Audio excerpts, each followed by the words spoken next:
in your early teens, you end up in Egypt. So how did that happen? I didn't want to be like a lot of the brothers I met before that will come to a Muslim country and study 6 months and just go back. Right. And they have knowledge. Right. Habibi, what knowledge do you gain in 6 months? The struggle of knowledge is depressing. Like no, wallahi, you'll sit there, you wake up cold sweats just crying because like, dang, you legitimately understand that you're stupid. Was it easy for you to adjust? No, it wasn't. No, it wasn't. All right. No, I keep it real almost time. If anyone said it was easy, they're lying to you. What is your take on the whole idea of making hijrah? It's like, it's not as bad as America. The shaitan says bet. Have you heard people being robbed before? I was robbed at gunpoint, Sheikh. At gunpoint? Yeah.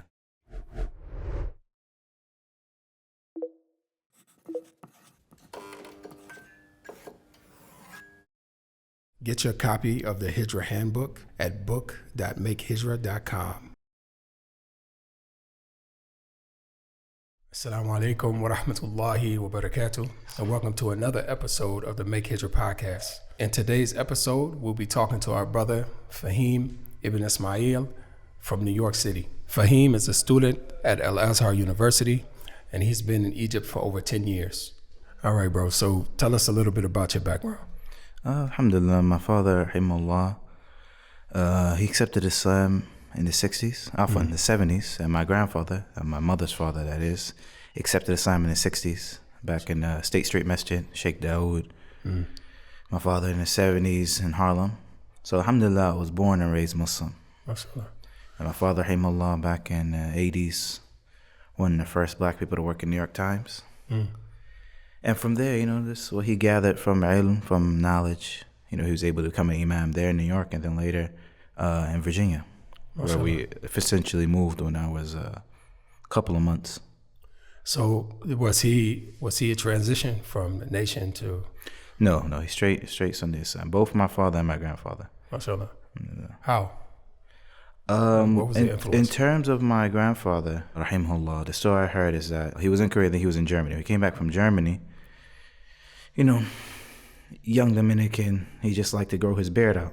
Right. And some of the Africans, and whatnot, used to give him salam. It was an Indonesian brother, he actually said, gave him salam one day when he was in the post office. This is in the 60s in East Harlem. He was like, yo, why are y'all giving me salam? Like, what is this? He's like, oh, you don't know about Islam? I'll tell you the message over the phone. That's where he met, the legendary Sheikh Dawood, rahimahullah, at State Street Masjid. So he accepted Islam. And then with that, my grandmother.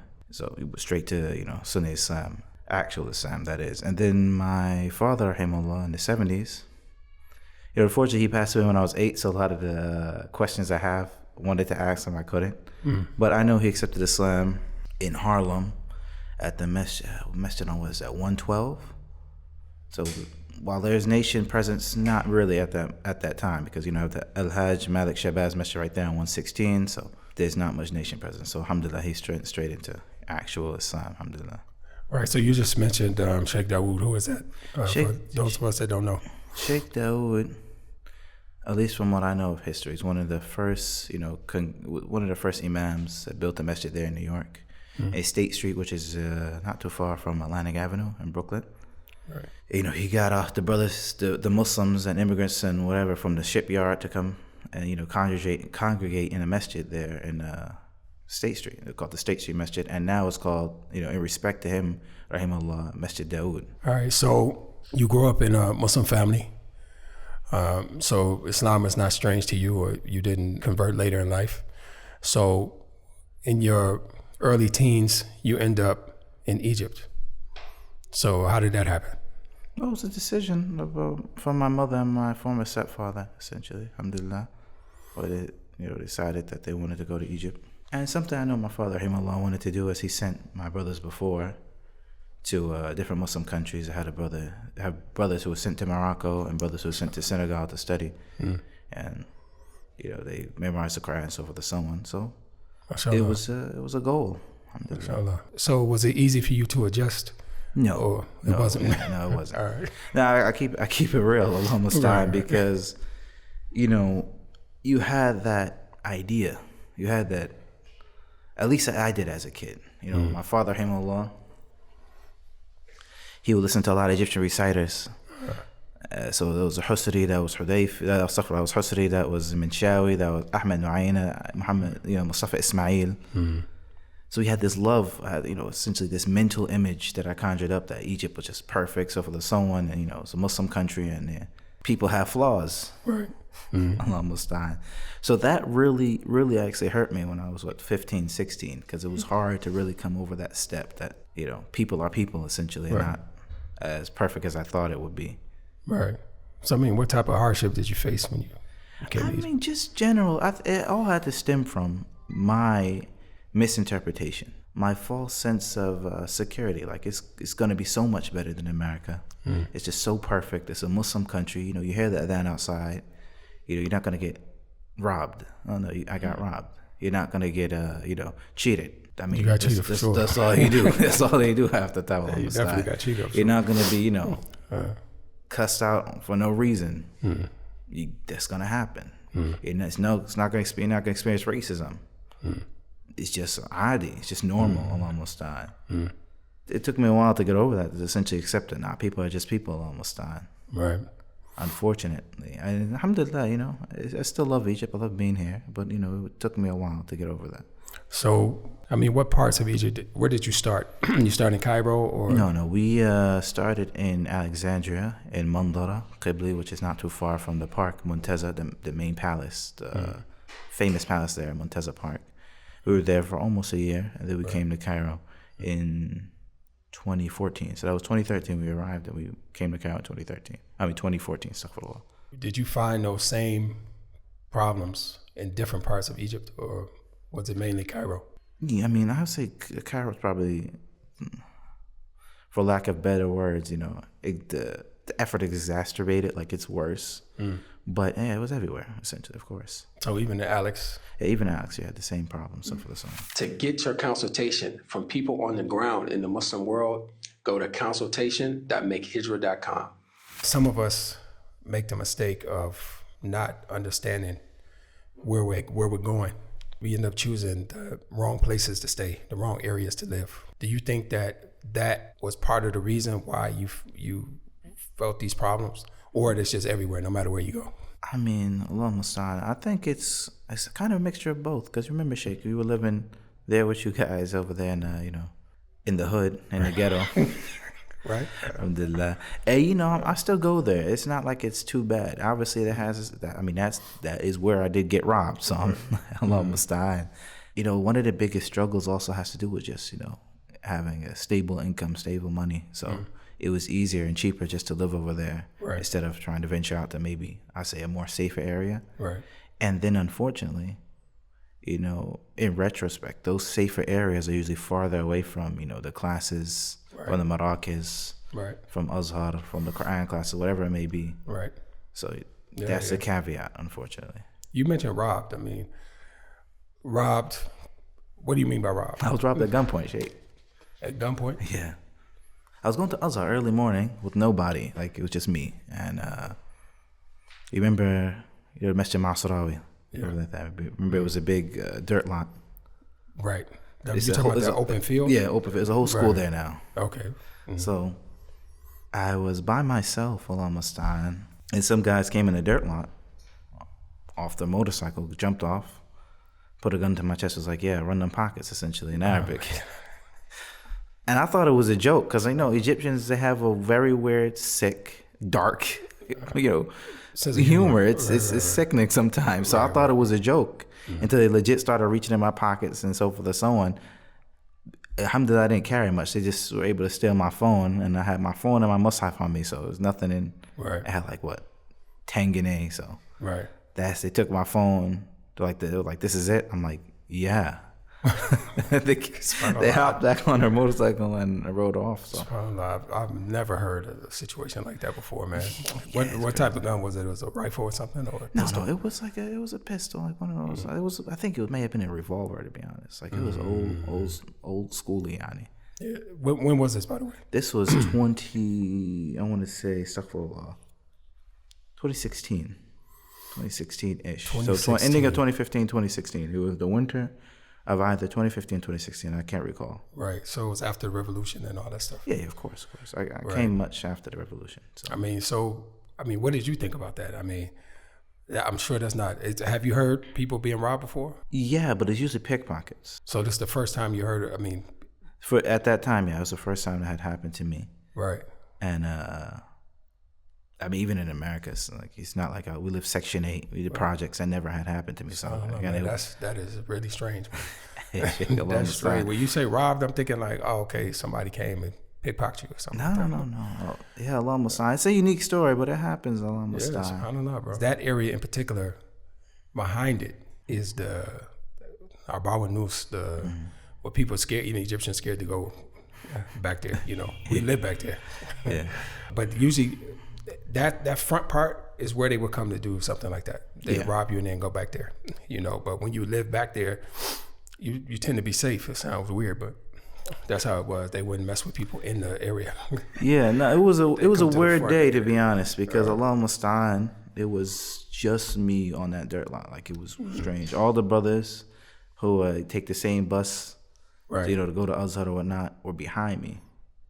Right. Like, they were much further behind me. All the Russians, everyone, they weren't coming. I was shocked. I was the only one there. I was like, alhamdulillah, mashallah. That's a really, really strange story, bro. Yeah, Allah Musta'an. I still believe it's strange after almost 10 years. So, yeah. You talked about different problems that you faced here. Why wasn't your first idea to just say, okay, that's it? I'm out of here. Astaghfirullah, I've had that. I've thought of that multiple times, especially, failing to meet the expectations I have for myself or others may have had for me. But, I didn't want to be like a lot of the brothers I met before that will come to a Muslim country and study 6 months and just go back. Right. And they have knowledge. Right. Habibi, what knowledge do you gain in 6 months? So I met brothers like that, and it's like the struggle obviously is going to be a struggle. No one, if anyone said it was easy, they're lying to you. The struggle of knowledge is depressing. Like no, wallahi, you'll sit there, you wake up cold sweats just crying because like, dang, you legitimately understand that you're stupid. Like Allah Azza wa Jal is so much more knowledge that you have even cracked. Bro, that's a blessing actually, man. Because until you realize that, you're gonna make a lot of mistakes. Absolutely. Trying to tell people this and advise people, and you just don't realize that you don't really know. You know what I mean? So coming to that realization is good. It's a blessing, Yeah, it's humbling. And then it keeps you on track to continue to try to, learn. You know what I mean? So why did you choose to go to Al-Azhar? Why Al-Azhar? I always wanted to when I was a kid from watching Adam's World. Right. The old VHS tapes. I was like, that sounds like a good idea. It was one of the easiest ways to get a visa here in Egypt. The kids are in Al-Azhar, you're in Al-Azhar, whoever's in Al-Azhar. Right. Easiest way to get a visa. Right. And it's exponentially cheaper. It's like as the visa prices rose to $150, it's still like $25. Right. I had tried to apply for Medina a couple of times, but it just, everything wasn't working. That website crashed, this, that, and the third. So I was like, you know what? This may be my sign to stay in Al-Azhar. So I stayed. I mean, there's a lot of misconceptions about Azhar, and many of them have to do with the creed issues and things there. From your experience, how much of that is a factor? Like, how many other things are you benefiting from that you can just take this piece and say, okay, well, I push that to the side. Let me just deal with it. I don't want to be controversial, Sheikh, but I don't really think of it as a factor at all. Because of, in reality, Al-Azhar is, it was open 900 AH? No, 900 Hijrah? No, 900 AD. Like, it's very old. So it's went through a lot. A lot of ulama passed through there. A lot of ulama debated there in the masjid. Right. It's an old institution. Right. And there's so much you could benefit in terms of Arabic, in terms of Quran, in terms of fiqh, and different sciences. And then again, it's not like all your teachers were on the same creed. Right. Even in Aqidah class. So I think some people may be limited to maybe hadith. And they just study hadith, for example. Like a lot of people, they go to Medina and they just go into the kulliyah for hadith. But you can actually study hadith and Azhar as well. Of course, there's multiple. You study Arabic language, you study tafsir. There's multiple faculties. Right. You study fiqh, usul fiqh, right. tafsir, hadith, usul hadith. All the sciences are there. There's different colleges. It's that's why it's the premier university. It's hundreds and thousands of students with 100% acceptance rate. So it's almost time. It's brothers coming from all over the world: Indonesia, Nigeria, Bangladesh, China. I've met everyone at Al-Azhar, literally. I have a Colombian brother, two actually at that. Like, it's alhamdulillah. And what did you choose anyway as a major? Are you in the what do you call it, the high school? No, alhamdulillah, I finished the high school and the middle school because I did them both. Right before, during Corona, that's when I finished it, 2020. MashaAllah. So right now I'm in Kulliyat Usuluddin, the fundamentals of the religion. MashaAllah. What was your bigger objective? Because, okay, you entered into Al-Azhar, you're studying, but now you have a family as well. Yes. Did you have any intention on staying longer past graduating from the university? Not really, to be honest. Like, as much as I may not want to or feel that it's, because essentially, the situation in America is depressing. But, like, it's sad anytime I go back. But the reality is, it's needed.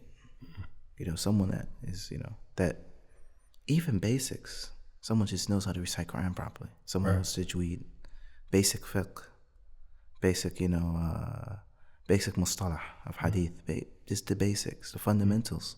It's extremely needed because you see the people that may be leading the communities or the people that are in the communities that just don't cut it. Almost time. Let's be honest, right?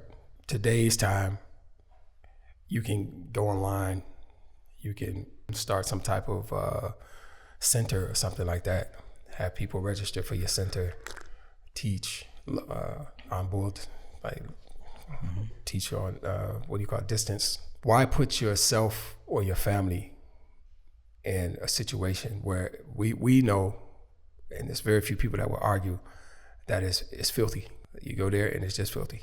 I'm talking about what, not the Muslims, but what people around you are doing, and it's gotten worse and worse over time. And then we want to raise a child or children in an environment where you have to keep them in this bubble, where if you take them out the bubble, they may be influenced or what have you. So, what's your logic with that? My logic is, I'm not trying to. Obviously, I'm not trying to, stay in America for too long. Obviously, but what is needed from me, at least, maybe 5-10 years, first and foremost. Secondly, unfortunately, with the propagation of the internet, how easy it is, and the fahsha munkar, ظهر الفساد, في البر والبحر, like it's everywhere. Right. Yeah.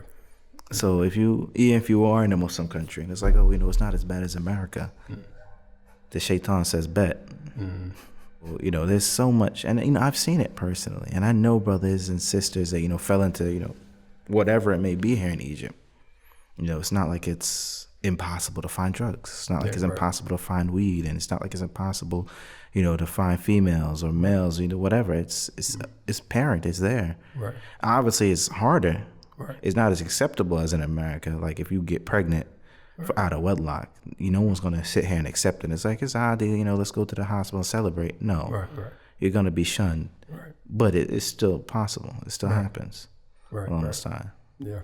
If you would like to support our productions and share in the reward, inshallah, go to fund.makehijrah.com. If you wanted to give advice, right, because you have a unique perspective because you came here as a teenager, up into adulthood, up into a married man with a child. So for someone who's maybe, let's say, early 20s or something like that, and they say, you know what, I can't really deal with this anymore, or someone, which is two separate situations where a person want to seek knowledge even. So let's stick to the seek knowledge person, right? He's tired of it. He's tried to go to the masjid or durus and all this, but he's like, I need more, and I need more focus. What would your recommendation be for him? What should he do to start I'm that almost path? done. I mean, there's, as you know, this is the Make Hijrah channel. Right. There's multiple, Muslim countries to try and experience. Mm-hmm. The hardest thing, obviously, if you have no capital, having no money is it's a massive detriment. Right. However, if you're able to have patience, and, tie your camel with even a little bit of money, it's just so much more benefit. As obviously there's many ways you can seek knowledge in America. It's not like there's no one with knowledge. There's many ways. However, the knowledge here in these Muslim countries is, ancient. Like the Sahaba were here in Egypt. The Sahaba were here, the Tabi'een, the Salaf, they were, in the next neighboring countries, in Sudan and, in Libya and so forth and so on. And then just go across the pond, go to the south, go to the Mamlaka. Right. That's what the Prophet ﷺ was, the Sahaba. So, again, if anyone somehow said that seeking knowledge is easy, they lied to you. And may Allah Azza wa Jal bring him up on that lie. It's going to be hard. So if you're willing to, because you have that intense desire, Allah Azza wa Jal will make your path easy to Jannah. So my advice would be, if you're able to find even something like a remote job or something, a skill that you could work as, astaghfirullah, like, coding, something like that. Something that you could work remotely or, freelance, right. give you a bit of money, which can go a long way. Right. The dollar's now 50 Janae, 50 pounds. You're able to do that, at least. Hop on a plane, Sheikh. Come here. Alhamdulillah, it's... Let's get into some specifics. Like maybe this probably won't age well, depending on the economy in the future. Yeah, almost done. But give us some numbers, man. Like if it was you, like knowing what you know now, I'm back in the States. I want to go study. Let's say I want to complete a center. That's about 2 years, right? Or maybe I want to finish the Quran. Let's add that with that, or get a portion of it for another 2 years. Let's say a 4-year plan. So what would you do? Like how much money would you save? And let's talk about a single person. Let's not talk about someone. A single person is a lot easier because, you could live with brothers. You're able to, bunk, whatever it may be. You're able to save a lot more money when you're single. Right. Typically, I would say per single person, at least obviously now with the, the visa being like $150, I would say typically monthly, someone would need to be able to bring in at least like, $500-600, anywhere between $500 and $700. And that's to live decent as one student per month. Right. Which is not a lot, but it may be a lot if you can't find something remote or don't have that saved up. Right. And that, of course, that will include knowing how to cook at least for yourself. You don't want to eat all the, food out on the street to jack you up along Mustad. Right. Getting in a good area. Going to the, finding a good markaz or a center, Arabic center that's not too expensive that you're actually learning, or Quran program, so forth and so on. Right. So it's feasible with around, I'll say, anywhere from $500 to $700 per month per person. So you would figure like, okay, I want to stay 2 years, so times that by 700. Right. If you want to save money.